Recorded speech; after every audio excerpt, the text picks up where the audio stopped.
ऐसा ज़रूरी नहीं होता कि अगर कोई अच्छी चीज़ आए और वो ख़त्म हो जाए अपने टाइम पर आकर और उसका कोई सीक्वल या सीक्वेंस आए तो वो बुरा ही हो। यही हुआ है नागिन के केस। नागिन सीजन 1 एक बहुत ही बड़ा सुपरहिट शो रहा था और इंडिया में इसने बहुत ज़्यादा बूम कर लिया था पहले ही सीजन में। तो इसके बाद एकता माँ को लगा कि हमें और 6-7 सीजन, 8-10 सीजन, 15-20 सीजन हमें बनाने, पूरा मतलब नागिनों का बिग बॉस बना देना है। सो एकता माँ ने वही किया। इसके season 2, season 3, season 4, season 5, season 6, season 7 चल रहा है अभी और इसका सीजन 8 तो आएगा ही ऑफ कोर्स। लेकिन आज हम एक ऐसे सीजन के बारे में बात करने वाले हैं जो कि कन्विंसिंगली बहुत ज्यादा अच्छा था और किसी एस्पेक्ट में कह सकते हैं दैट नागिन 1 के लेवल पर ही था।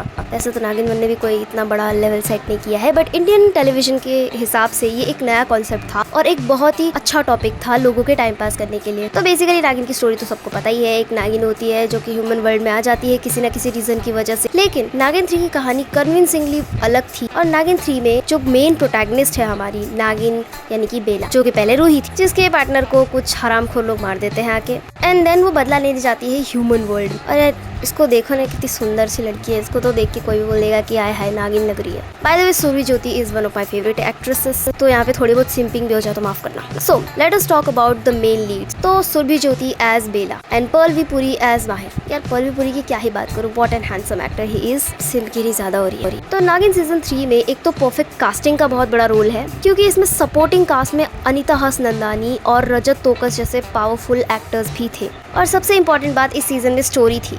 नॉट लाइक नागिन 6 जहाँ पर 10-12 तो हीरोइन के अवतार हो चुके हैं। इतनी बार तो ये मैडम पुनर्जन्म ले चुकी है कि इसे ही नहीं याद कि इसने कौन से जन्म में अपनी माँ का, बाप का, भाई का बदला लेना था। सो let us just forget about that. जो भी रिसेंटली ऑन एयर हुए हैं नागिन के सीजन, उनसे तो बहुत बेटर सीजन था ये, क्योंकि इसमें हीरोइन एकदम ऐसे कोई बिचारी या फिर टिपिकल हाउसवाइफ घरेलू टाइप की औरत नहीं थी। हाउसवाइफ टाइप की तो थी वो, लेकिन इसका काम सिर्फ घर में रहकर खाना बनाना, झाड़ू पोछा करना एंड बाकी की हीरोइंस की तरह घर वालों का ध्यान रखना नहीं था। बंदी ने लोगों को मारा है, लाइक एक्चुअली मारा है, टपकाया है लोगों को जिन्होंने इसे हर्ट किया था। और ये तो सिर्फ इसकी बात थी, इसके लवर की बात थी। जिन नागिनों के माँ बाप को तक इनके हीरो के फैमिली वालों ने टपका दिया, वो नागिन बदला नहीं लेती, लेकिन के आत्मसम्मान को जब ठेस पहुंची तो इसने बहुत सारे लोगों को टपका दी। And that is what I like about this Naagin. This Naagin was a bad. और ये नागरानी, तो इसने अपनी नागरानी की पावर्स का पूरा यूज किया है। ऐसा नहीं कि बस बैठी रही हूँ बस मणि लेके। जो महाशेष नागिन, शेष नागिन और पता नहीं क्या क्या क्लेम नहीं करती है खुद को, उनसे तो कहीं ज्यादा कत्ल मचाया, इसने तबाही मचाई है। और हीरो को तो इसने ऑलमोस्ट टपका ही दिया था ये समझ के कि हाँ यही था जो हरामखोर जिसने गोली चलाई थी। लेकिन अगर मेन टाइम पे इसका प्यार नहीं जगता तो हीरो ऑलमोस्ट खत्म ही। पर क्योंकि हीरो ने कुछ किया नहीं है और लव स्टोरी का एंगल भी डालना है तो